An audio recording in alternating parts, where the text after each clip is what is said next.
ជាងយើងបន្តទៀតបាទអញ្ចឹងនៅក្នុងនេះយើងអាចមើលexample អូខេយើងមាន example ចឹងយើងអាចមើលនៅក្នុងនេះទៅបាទចម្លើយនៅក្នុងហ្នឹងហើយឥឡូវយើងតទៅទៀតបាទឥឡូវតទៀតយើងតាក់ទងជាមួយនឹងបាទយើងតាក់ទងជាមួយនឹង derivation of unit diagram អញ្ចឹងដូចយើងដឹងហើយថា unit diagram មិញគឺសំខាន់ណាស់អញ្ចឹងអញ្ចឹងក្នុងករណីនេះគឺយើងធ្វើយ៉ាងម៉េចដើម្បីបាន unit diagram អូខេអញ្ចឹងជាទៅគឺនៅក្នុងការដើម្បីបាន unit diagram ជាទៅគឺយើងត្រូវតែបាទ at least 5 qualified storm event អញ្ចឹងបានន័យថាក្នុង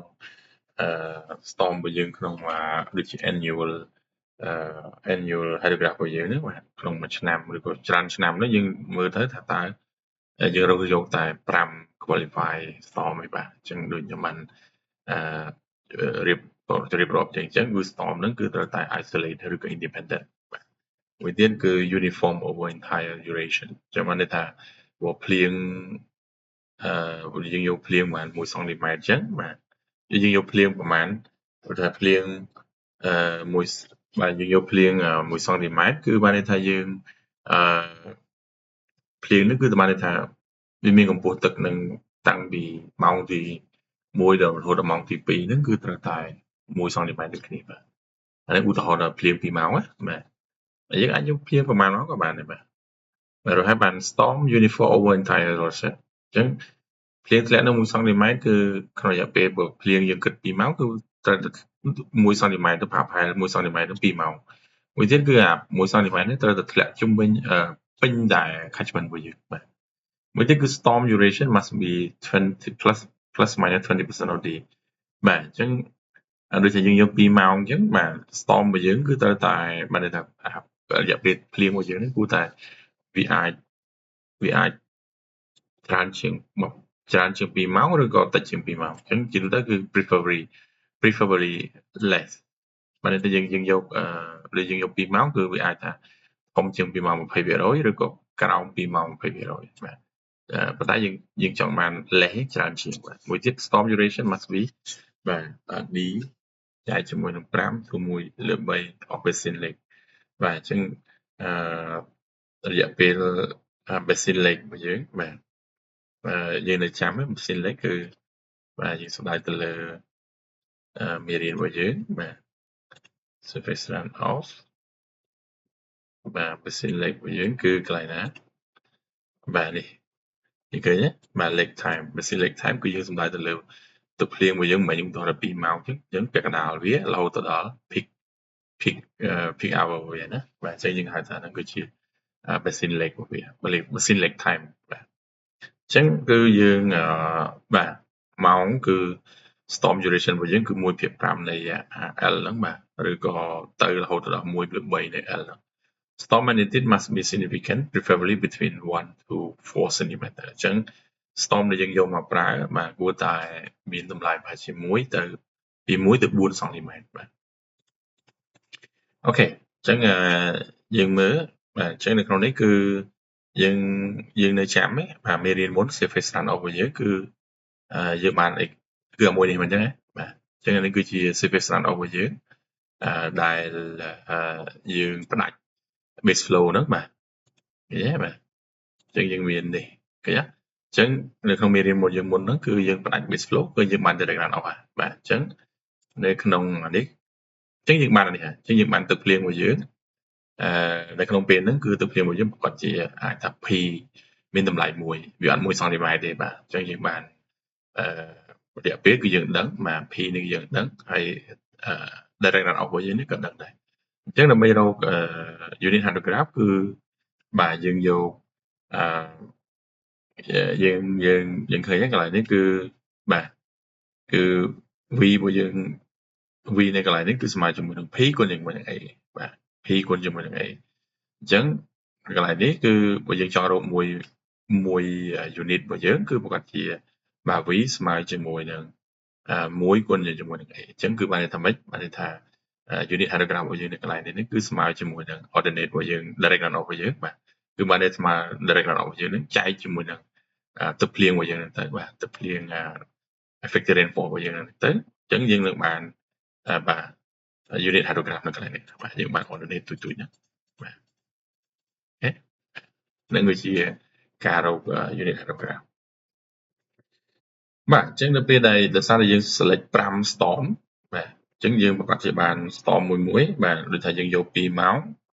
បាទអញ្ចឹង storm របស់យើងហ្នឹងគឺហាក់ប្រហែលគ្នាមកបាទអញ្ចឹងយើងបាន5ម៉ោងយើងឃើញទេក្នុងនេះគឺយើងបាន storm ถึง5 storm 5 direct run off របស់យើងអូខេ5 UH បានន័យថាយើងឥឡូវយើងចែកជាមួយនឹង effective rainfall យើងហើយ direct run off របស់យើងចែកអញ្ចឹងយើងបាន UH របស់យើងកន្លែងនេះអញ្ចឹង5 storm គឺយើងបានប្រកាសជា UH របស់យើងមួយនេះខុសគ្នាបាទបាទអញ្ចឹងនៅក្នុងនេះតែយើងសម្លេចយកមួយយ៉ាងម៉េចទៅបាទអញ្ចឹងក្នុងនេះគឺយើងឃើញថាបាទយើងឃើញថាឥឡូវយើងចូលដល់នេះវិញបាទចូលដល់នេះទៅស្រួលបញ្យល់ក្នុងតារាងនេះអញ្ចឹងយើងឃើញថា5 storm របស់យើងបាទយើងឃើញថា storm ទី1 storm ទី2 storm ទី3ទី4និងទី5អានេះគឺ UH ដែលយើងដូចខ្ញុំនិយាយយើង select 5អញ្ចឹងយើងមានទឹកភ្លៀងយើងមានទឹកភ្លៀងអញ្ចឹងយើងចែកជាមួយនឹងយើងយក direct run off របស់យើងចែកជាមួយទឹកចំនួនបរិមាណទឹកភ្លៀងរបស់យើងទៅទឹកភ្លៀងនេះគឺ effective rainfall ណាដក V index ហើយអញ្ចឹងយើងនឹងឃើញ storm ទី1ប៉ុណ្ណេះ UH វា storm ទី2 UH storm ទី3 UH ទី4ទី5អញ្ចឹងយើងធ្វើយ៉ាងម៉េចទៀតដោយសារក្នុងករណីរបស់យើងគឺយើងត្រូវការបាទយើងត្រូវការ Q យើងត្រូវការបាទយើងត្រូវការយើងគណនារកdetermine average QP Q peak T peak ហើយនិង T base អញ្ចឹងយើងត្រូវការ parameter 3ដែលយើងត្រូវការគឺបានន័យថាយើងត្រូវការ peak របស់វា Q peak របស់វាបាទយើងត្រូវការ Q peak របស់វាយើងត្រូវការ T peak របស់វាហើយនឹងយើងត្រូវការ T base គឺ TB នេះបាទអញ្ចឹងយើងមើលនៅក្នុងនេះបាទអញ្ចឹងនៅក្នុងនេះក្នុងឧទាហរណ៍នេះគឺបានន័យថាយើងឃើញអានេះ peak របស់វាមិនអញ្ចឹងបាទ Q peak របស់វា Q peak នៃ storm ទី2 Q peak storm ទី3ទី4និងទី5សិតតែ peak ទាំងអស់កំហុងមួយទៀតយើងត្រូវការយើងត្រូវការ TB បាទ time TPB នេះ time to peak អញ្ចឹង time to peak គឺបើយើងបាន storm ទី1របស់យើងមិនបាន4ម៉ោង storm ទី2មិនម៉ោង6ម៉ោង storm ទី3មិនម៉ោងបាទ4ម៉ោង storm ទី4មិនម៉ោង6ម៉ោង storm ទី5 4ម៉ោងអញ្ចឹងរួចហើយមកយើងត្រូវការមួយទៀតគឺ time base យល់ឃើញទេ time base របស់យើងគឺ storm ទី1យើងមាន20 storm ទី2យើងមាន22 storm ទី3យើងមាន18 storm ទី4យើងមាន22 storm ទី5យើងមាន20អញ្ចឹងយើងឃើញថាដើម្បីរកaverage TP time to peak របស់យើងប្រកាសជាបាទ4បូក6បូក4បូក6បូក4នេះណាចែកបោកជុំហើយយើងបែកចែកជាចាញ់5នេះយើងឃើញ 1/3 បាទ Q peak របស់យើងគឺបាទយើងយកអានេះបូកជាមួយនេះបូកជាមួយនេះបូកជាមួយនេះបូកជាមួយនេះ5ដងនឹងមកហើយចែកជាមួយ5យើងបាន 9.4 time to base time base របស់យើងគឺបាទយើងឃើញកន្លែងនេះគឺខ្សែទី1យើងមាន20ម៉ោងទី2ទី22ទី3 18ទី4 22ទី5 20អញ្ចឹងបូកចូលគ្នាចែក5នោះយើងបាន 20.4 បាទអញ្ចឹងបន្តមកទៀតគេឲ្យរកទៀតបាទ adjust curve must be smooth check the area អូខេបន្តមកទៀតយើងឃើញថាសម្រាប់ storm មួយបើសិនជាយើងធ្វើការបាទយើងធ្វើការបូក storm ទី1ហ្នឹងបាទបើសិនយើងបាទបូក UH របស់យើងប្រកាសជាបាន average វានេះបាទយើងបាន average ទាំងអស់នៅក្នុងនោះអូខេបាទអញ្ចឹងបូកមកយើងឃើញថាអានេះគឺវានឹងស្មើជាមួយនឹងអានេះគឺសម្រាប់បាទ rainfall rainfall access ឬក៏ effective rainfall វាគឺ1 សង់ទីម៉ែត្រកន្លែងនេះមិនបានបូកទាំងអស់នេះបើបូកទៅវាស្មើជាមួយ1ឯងបាទអានេះគឺបានន័យថាទឹកភ្លៀង1សង់ទីម៉ែត្ររបស់យើងគឺនឹងធ្វើឲ្យបាទ direct run off របស់យើងនៅក្នុង catchment របស់យើងនឹងស្មើតែប៉ុណ្ណឹងបាទតែចាំថានេះគឺយើងវាស់បាទមិនមែនចេះតែមានតម្លៃទេទៅទៀតអញ្ចឹងយើងឃើញថាយើងអត់ចាស់វាយ៉ាងម៉េចទៅបាទអញ្ចឹងយើងឃើញថាអានេះគឺជា UH បាទ unit hydrograph របស់យើងដែលយើងធ្វើ average មិញហ្នឹងហើយប៉ុន្តែយើងឃើញថាយ៉ាងម៉េចដែរ peak របស់វាមិញបើយើងរកនៅក្នុង UH របស់យើង peak របស់វាគឺបាន 9.4 ឃើញទេបាទ 9.4 ហើយpeak របស់វា 9.4 បាទ peak 9.4 វាត្រូវជាមួយនឹង បាទ 9.4 នេះវាត្រូវជាមួយនឹង time to peak របស់យើងគឺ 4.8 គឺប្រ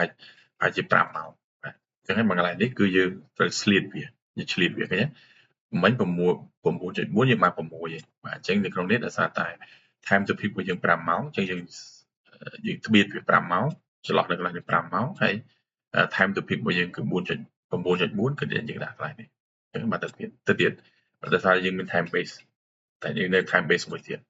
យើងឃើញថា time base របស់យើងគឺ time base របស់យើងគឺ20ម៉ោងបាទ20ម៉ោងយើងកាត់យក20ម៉ោងទៅយើងយក20បាទយើងយក20ប៉ុន្តែយើងឃើញនៅក្នុងនេះរបស់យើងគឺ20របស់យើងគឺ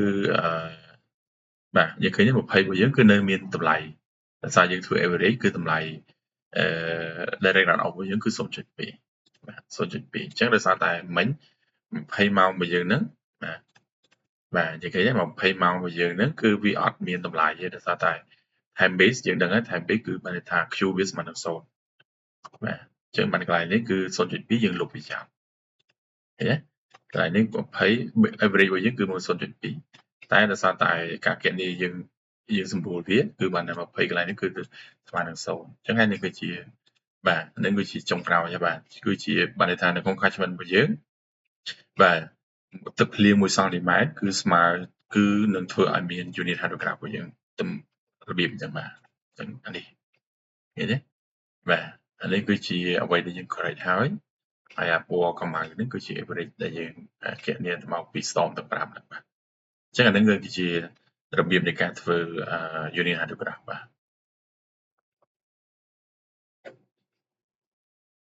បាទអញ្ចឹងនៅក្នុងយើងឃើញថា unit hydrograph របស់យើងគឺបាទអញ្ចឹងយើងឃើញថា unit hydrograph អត់យើងមាន unit hydrograph គុណជាមួយនឹង rate of offset ទៅយើងនឹងបានបាទ direct run off យើងបាទបូកជាមួយនឹង base flow គឺយើងនឹងបាន total run off ឬក៏ run off hydrograph របស់យើងបាទអញ្ចឹងយើងឃើញថាយើងមើលតើ unit hydrograph នេះយើងអនុវត្តបានក្នុងការរក direct run off របស់យើងក្នុងលក្ខខណ្ឌអីគេបាទអញ្ចឹងជាទូទៅគឺវានៅក្នុងយើងអាចប្រើប្រាស់ UH ហ្នឹងបាទ unit hydrograph ហ្នឹងគឺក្នុងផ្ទៃនៃ catchment របស់យើងគឺក្នុងផ្ទៃប្រហែលជា2គីឡូម៉ែត្រទៅ5000គីឡូម៉ែត្របាទអូខេអញ្ចឹងនៅក្នុងនេះគឺ light storage in catchment which affects assumption of linear response is not constant បាទអញ្ចឹងបើសិនជាយើងមាន star ឲ្យធំឬក៏ reservoir ឲ្យធំនៅក្នុង catchment របស់យើងគឺវាអាចប៉ះពាល់ដល់បាទបានន័យថាយើងវាអាចប៉ះពាល់ដល់ការគណនារបស់យើងបានន័យថាអត់សុក្រឹតទេបាទ precipitation must be rainfall only snowfall cannot be constant ចានេះគឺសម្រាប់ rain នេះ rainfall មួយទៀតបានន័យថានៅក្នុង method របស់យើងនេះគឺវាអាច accurate សម្រាប់ TB បាទ time base របស់យើងទូរយៈ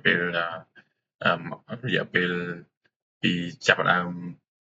ទឹកភ្លៀងរហូតដល់ទឹកហូរនិយាយទៅចាប់ទឹកហូរចាប់ផ្ដើមរហូតដល់ទឹកហូរចេញអស់ពីក្នុងស៊ីនរបស់យើងហ្នឹងគឺ time base របស់យើងគឺប្រហែលជាបូកដល់20%ហើយtime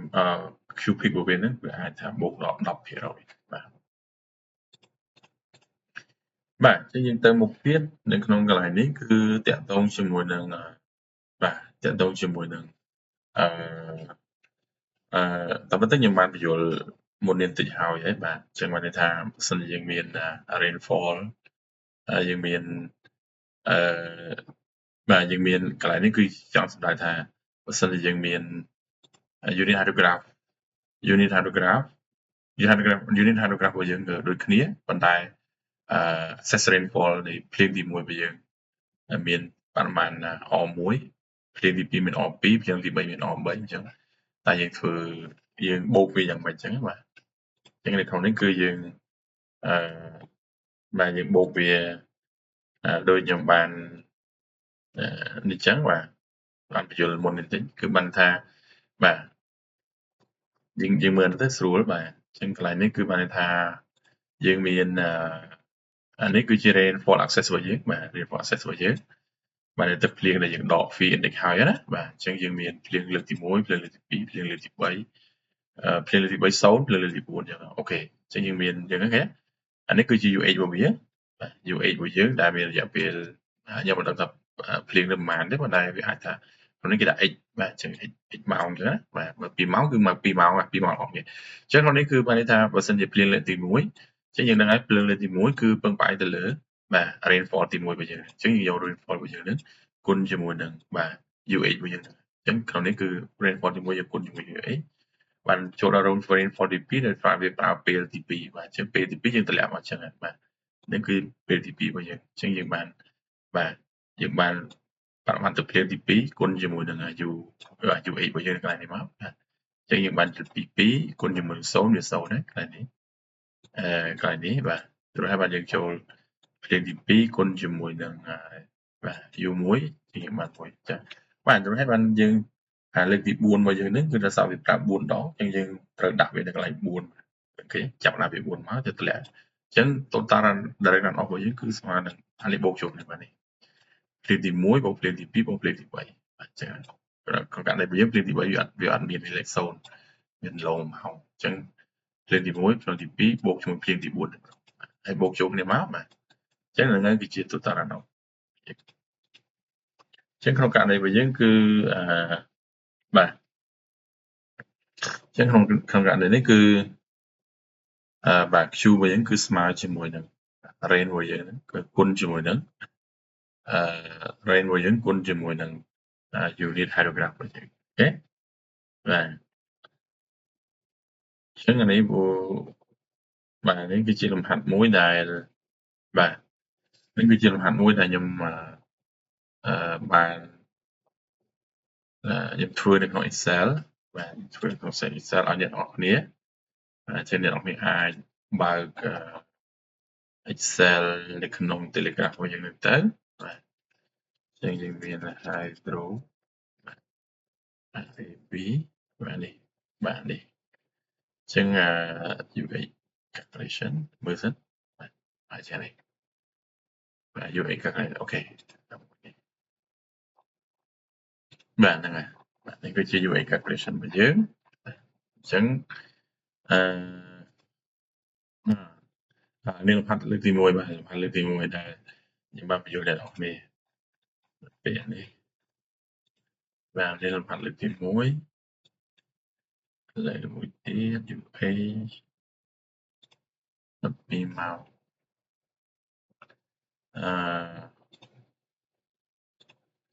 បាទ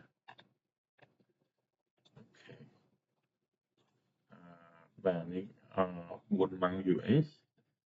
បាទបាទ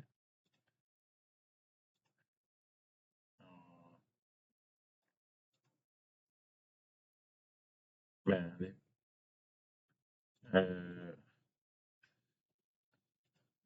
នេះមាននេះ6ម៉ោងបាទ6ម៉ោងយើងមាន6អូខេក្នុងលំហាត់នេះគឺគេចង់ថាគេមាន ordinate of storm hydrograph of a river draining catchment ប៉ុណ្ណេះ due to 6-hour isolated storm derive ordinate of 6-hour unit hydrograph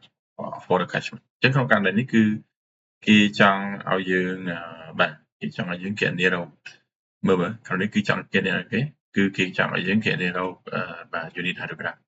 តែនៅក្នុងនេះទឹកភ្លៀងធំទឹកភ្លៀងសរុបរបស់យើងdischarge របស់យើងគឺបាន total run off របស់យើងគឺអានេះបាទនឹងគឺដែលគេកត់មកហ្នឹងក្នុងរយៈពេល6ម៉ោងម្ដងហ្នឹងបាទអញ្ចឹងដំបូងឡើងគឺ10អញ្ចឹងមកបាទអញ្ចឹងតាម6ម៉ោងពី10ម៉ោង8 10ម៉ោងដល់អញ្ចឹងបាទអញ្ចឹងវាមានប៉ុណ្ណឹងអញ្ចឹងគេចង់ឲ្យយើងហើយក្នុងនោះគឺគេប្រាប់មកថាបាទព្រៀងមួយយើងនេះ6ម៉ោងអញ្ចឹងគេចង់ឲ្យយើងរក6ម៉ោងយូនីហើយណាអញ្ចឹងយើងធ្វើយ៉ាងម៉េចដែរក្នុងករណីនេះបាទអញ្ចឹងក្នុងករណីនេះគឺបាទតាមរយៈនេះគឺយើងត្រូវតែរកបាទក្នុងករណីរបស់យើងនេះគឺយើងរកបាទយើងរកគេណាមើលណាបាទនេះគឺជាពេលវេលារបស់យើងអានេះគឺជា hydrograph របស់យើងបាទបាទនេះគឺជា hydrograph គឺជា run off របស់យើងបាទ total run off របស់យើងអញ្ចឹងក្នុងករណីនេះដើម្បីរកនេះហើយដើម្បីរកunit hydrograph របស់យើង6ម៉ោងគឺយើងត្រូវតែរកdirect run off វាសិនអញ្ចឹងបាទព្រោះអី unit hydrograph ទៅយើងដឹង direct run off យើងដឹង direct run off បាទយើងចែកជាមួយនឹង rainfall access របស់យើងទៅយើងនឹងបាន unit hydrograph ហើយបាទអញ្ចឹងក្នុងករណីនេះយើងដើម្បីរក direct runoff យើងធ្វើម៉េចយើងត្រូវរក base flow អញ្ចឹងក្នុងករណី base flow របស់យើងគឺយើងឃើញថានេះគឺចាប់ផ្ដើម base flow របស់យើងគឺកន្លែងនេះគឺ10អញ្ចឹងបានន័យថាអត់ទាន់ភ្លៀងទេបាទភ្លៀងចាប់ផ្ដើមភ្លៀងគឺនៅទៅ10ដែរទេបាទគាត់ចាប់ផ្ដើមភ្លៀងបានឡើងដល់30 7 រហូតដល់ចុងក្រោយអញ្ចឹងក្នុងករណីនេះគឺមែនទែនទៅគឺយើងបាទស្ទើរយើងគូ graph របស់យើងគឺវាប្រកាសជាចេះហើយបាទបើយើងគូ graph គឺវាប្រកាសជាបាទកន្លែងនេះគឺ10បាទកន្លែង10របស់យើង10ហើយ10ទៀតបាទ10ហើយ10ទៀតឡើងទៅលើមកហើយបាទចុះមកក្រោមចេះអញ្ចឹងយើងឃើញថាវាចុះមកគឺចុះមកដល់12ចុះមកពីដើម្បីតែវាចុះមកគឺចុះមកដល់ 2.5 ហើយបានចូលចុះមក12អញ្ចឹងក្នុងករណីនេះគឺយើងអាចថា select យក base flow របស់យើងគឺកន្លែងនេះគឺកន្លែង10ហើយយើងយកកន្លែងនេះគឺបាទ 12.5 បាទ 12.5 កន្លែងនេះគឺ10ចឹងដល់ពេលនេះគឺយើងអាចធ្វើយើងនៅចាំ constant slope បាទចឹងនេះគឺជា base flow វិញ constant slope ចឹងវាឡើងពីចាប់ពី10ឡើងទៅតិចរហូតដល់12.5ហើយបានចុះមកដល់ 2.5 ចុះមកដល់ចឹងបើសិនជាខ្ញុំលុបនេះចេញបាទចឹងយើងមើលបើសិនជាខ្ញុំប្រើយើងឃើញ base flow យើងគឺ10នៅដើរទេបាទ10ហើយបានឡើងទៅតិចដូច graph យើងមិញហ្នឹងបាទ10ឡើងទៅតិចហើយបានចុះបានឡើងទៅទៀតឡើងរហូតដល់ 12.5 បាទដល់កន្លែងនេះប្រហែលបានយើងឈប់ហើយវាដល់កន្លែងនេះគឺចប់អញ្ចឹងចុះមក12ចឹងដល់ពេលយើងដកគ្នាមកយើងឃើញថាបាទយើងដឹងហើយតែ direct runoff គឺស្មើជាមួយ total surface runoff របស់យើងដកជាមួយនឹង base flow យើង 10.10 0 បាទ 10.10 0 20ដល់10 30ដល់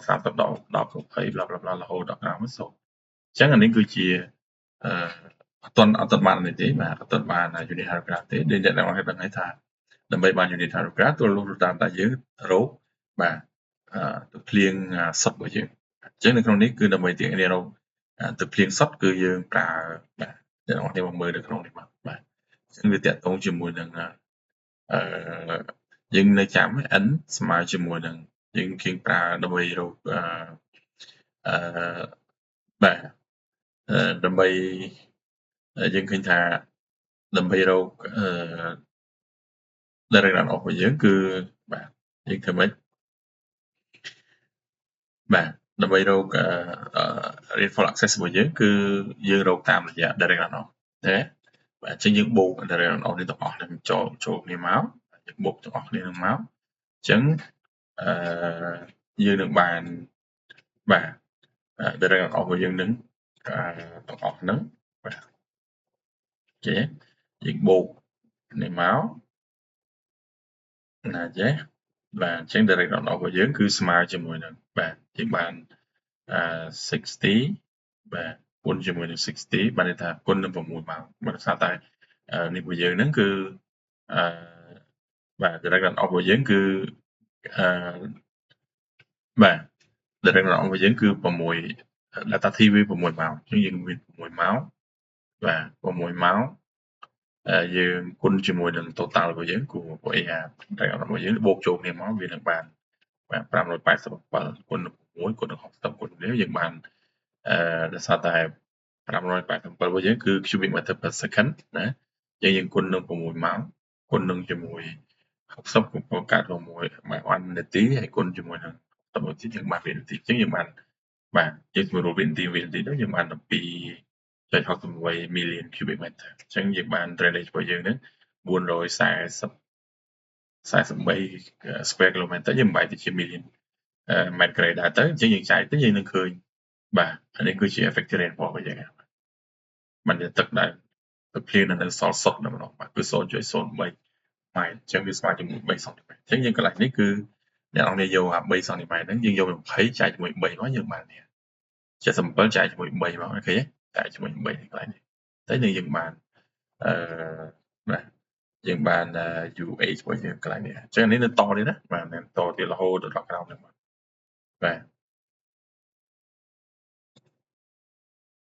បាទអញ្ចឹងយើងតមេរៀនយើងទៀតតែតកតងជាមួយនឹងunit hydrograph of different duration ចឹងកន្លែងនេះគឺបានន័យថា unit hydrograph របស់យើងអាចថាយើងមាន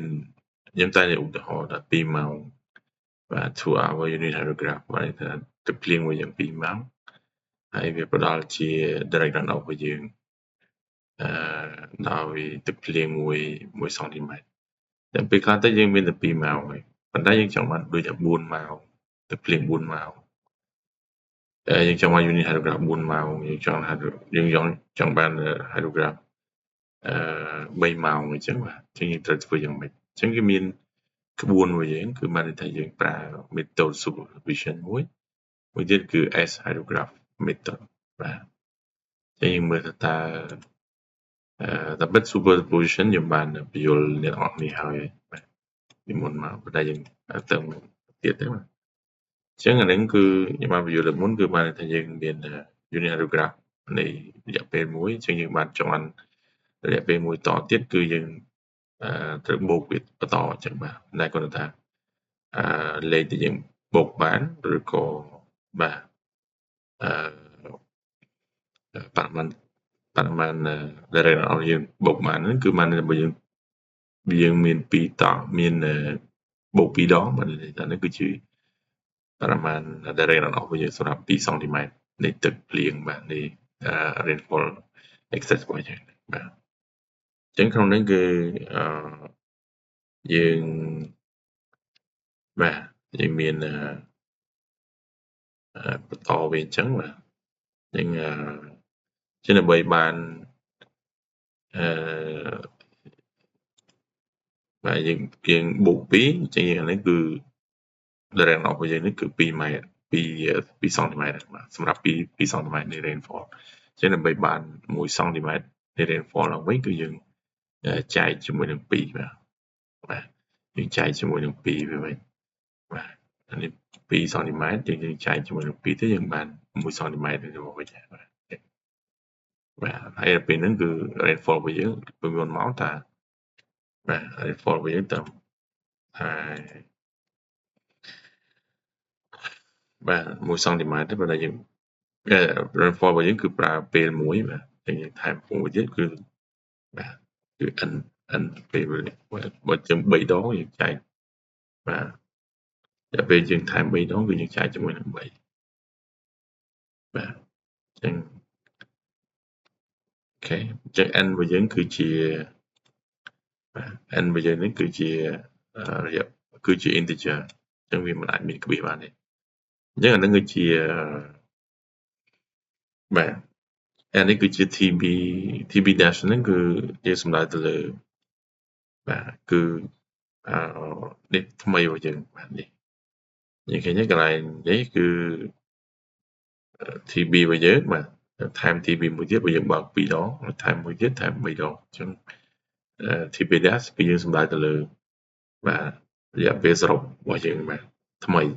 នេះនឹងគឺសរុបរយៈពេលថ្មីសរុបរបស់យើងបាទអញ្ចឹងនៅក្នុងនេះគឺ12 unit hydrograph កន្លែងនេះគឺខ្ញុំបានដាក់ឲ្យអ្នកនរគ្នានេះបាទនៅក្នុងនេះរបស់យើងហ្នឹងបាទ Telegram របស់យើងខ្ញុំបានឲ្យអ្នកនរគ្នាហើយអញ្ចឹងគឺសំដៅទៅលើមួយហ្នឹងអញ្ចឹងយើងបាន4ម៉ោងបាទ4ម៉ោង unit hydrograph គឺយើងចង់បាន12ម៉ោងបាទអញ្ចឹងយើង4ម៉ោងរបស់យើងដំបូងឡើង4ម៉ោងតទៅទៀតយើងមានបាទយើងថែម4ម៉ោងទៀតបាទកន្លែងនេះ4ម៉ោងទៅឡើង4ម៉ោងហើយបានយើងថែម4ម៉ោងហើយយើងថែម4ម៉ោងទៀតអញ្ចឹងយើងមាន4ហើយថែម4ទៀតហើយយើងបូកវាជួបគ្នាមកអញ្ចឹងក្នុងនេះយើងដាក់direct runoff 3 cm in 12 hour អញ្ចឹងបានន័យថានេះគឺសម្រាប់3គឺជា direct runoff របស់យើងសម្រាប់ rainfall របស់យើង3សង់ទីម៉ែត្រអញ្ចឹងដើម្បីបាន1សង់ទីម៉ែត្រវិញហើយយើងចែកជាមួយនឹង3អញ្ចឹងយើងចែក3ទៅនឹងគឺជាបាទ ordinance នៃ12សង់ទីម៉ែត្រ12 hour unit hydrograph បាទអញ្ចឹងយើងអាចមើល link នឹងចូលនេះមកបាទចឹងក្នុងនេះគឺលំហាត់ហ្នឹងគឺមើលក្នុង Excel ហ្នឹងហើយបាទចឹងអូខេចឹងដោយសារតែយើងឃើញ superposition គឺបានន័យថាយើងមិនអាចគឺថាយើងមាន2ម៉ោងហើយយើងចង់បាន3ម៉ោងអីហ្នឹងអត់បានទេឬយើងចង់បាន5ម៉ោងអត់បានបាទតែ2ម៉ោងគឺបានទេ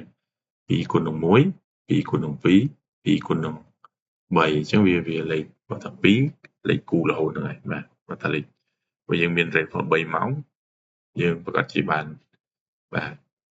លេខគូរលេខសេសអញ្ចឹងបាទអញ្ចឹងនិយាយទៅគឺបើយើងមាន3ម៉ោងគឺគុណនឹង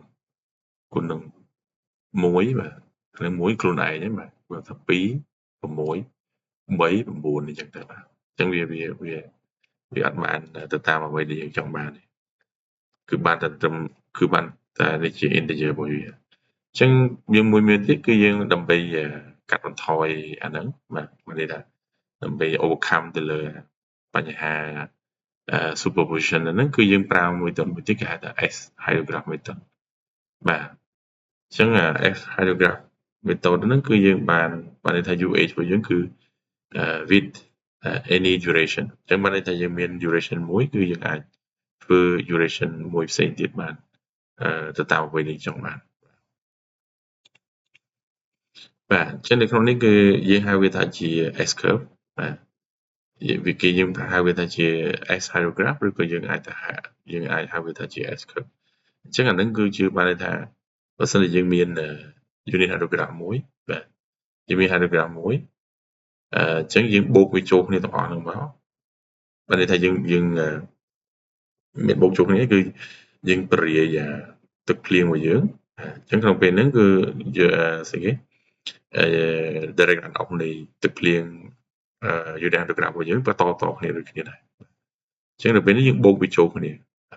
បូកទឹកភ្លៀងdirect runoff របស់យើងចូលគ្នាមកដោយលក្ខណៈជា accumulation យើងដឹងហើយគាត់យើងរៀនទឹកភ្លៀងអានេះយើងរៀនហើយអញ្ចឹងបាទអញ្ចឹងដល់ពេលហ្នឹងគឺយើងមានយើងបូកចូលគ្នាអញ្ចឹងដល់ពេលនេះយើងអាចយករយៈពេលណាមួយបាទអញ្ចឹងអានេះវាដូច complicated បាទដូចពិបាកយល់ជាពិសេសនៅក្នុងពេល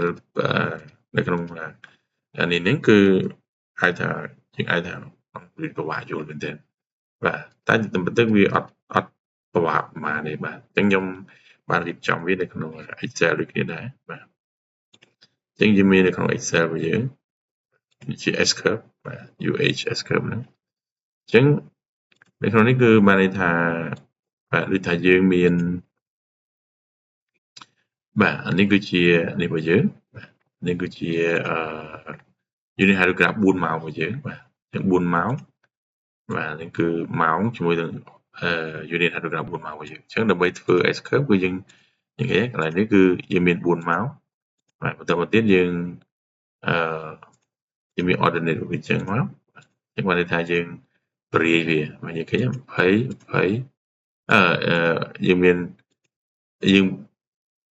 យើងមាន4ម៉ោងរបស់យើងមកព្រោះហើយយើងធ្វើ S curve វាយើងធ្វើ S curve គឺយើងដឹងហើយយើងបូកវាចូលគ្នាអញ្ចឹងយើងបូកវាអញ្ចឹងព្រោះហើយបន្តមកទៀតយើងចង់បានយើងចង់បាន10ម៉ោងហ្នឹងគឺ10ម៉ោងនេះគឺ10ម៉ោងរបស់យើងបាទយើងមាន4ម៉ោងតែយើងចង់បាន10ម៉ោងអញ្ចឹងពេលនេះគឺយើងតម្លាក់វាបាទឲ្យបាន10ម៉ោងយ៉ាងទេអញ្ចឹងយើងតម្លាក់វាលេង10ម៉ោងអញ្ចឹងយើងតម្លាក់វា10ម៉ោងអញ្ចឹងយើងឃើញកន្លែងនេះ20វាត្រូវជាមួយ20កន្លែងនេះ100នៅកន្លែងនេះអញ្ចឹងមិនថាយើង copy ហ្នឹងបើយើង copy អានេះមកឲ្យតម្លាក់ពីនេះមកឲ្យតម្លាក់ចូលនៅកន្លែង10ម៉ោងហ្នឹងបាទអញ្ចឹងរួចហើយបន្តមកទៀតយើងធ្វើ data S បាទនេះថាយើងគណនារក data S របស់វាអញ្ចឹង data S ហ្នឹងគឺយើងយកមកធ្វើម៉េចយើងយកបាទគេយកឲ្យ S curve ដើមមកវាហ្នឹងដកជាមួយនឹង S curve ដែលយើងម៉ោងដែលយើងចង់បានបាទអញ្ចឹងយើងដកវាមួយអញ្ចឹងមកវានេះអញ្ចឹងគឺ400ដកនេះមកអញ្ចឹងយើងឃើញបាទនៅពេលដែលយើងដកវាមកយើងនឹងឃើញនេះហើយបាទយើងនឹងឃើញ10ម៉ោង unit hieroglyph ប៉ុន្តែមុននឹងបាន10ម៉ោង unit hieroglyph នេះយើងត្រូវចែកវាសិនបាទដោយសារតែមួយណា ordinate ម៉ោងរបស់យើងដំបូងបាទ unit paragraph របស់យើងគឺ4ម៉ោងដើម4ម៉ោងអ្វីដែលយើងចង់បានគឺ10ម៉ោងអញ្ចឹងយើងត្រូវតែចែកវាសិនចែកជាមួយនឹងនេះ10គឺជាអ្វីដែលចង់បានហើយ4នេះគឺជាជាម៉ោងដើមរបស់វាបាទអញ្ចឹងយើងគ្រាន់តែយកនេះ data S បាទចែកជាមួយនឹងអ្វីដែលយើងចង់បានហើយចែកជាមួយនឹង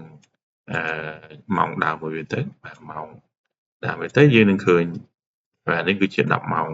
unit graph របស់យើងបាទនេះ graph របស់យើងបាទនេះគឺជា10នេះជា unit graph 10ម៉ោងរបស់យើងអញ្ចឹងយើងអាចធ្វើគេ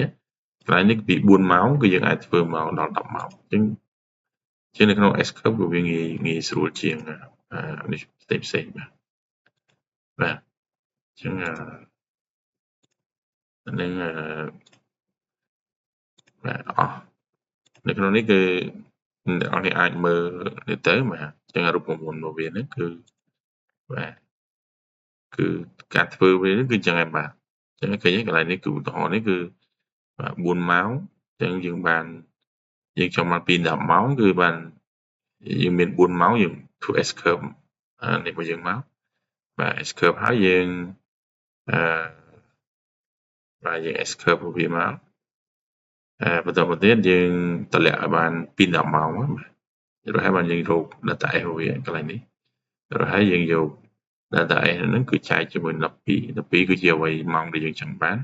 ហើយនឹងចែកជាមួយនឹង4ហ្នឹងគឺម៉ោងដើមរបស់វាបាទអញ្ចឹងពេលនេះគឺយើងបានបាទយើងបាន UH 12ម៉ោងរបស់យើងបាទអញ្ចឹងយើងមានលំហាត់ហ្នឹងអ្នកនរអាច follow ធ្វើទៅតាមហ្នឹងទៅបាទហើយយើងនឹងចូលទៅមួយទៀតគឺ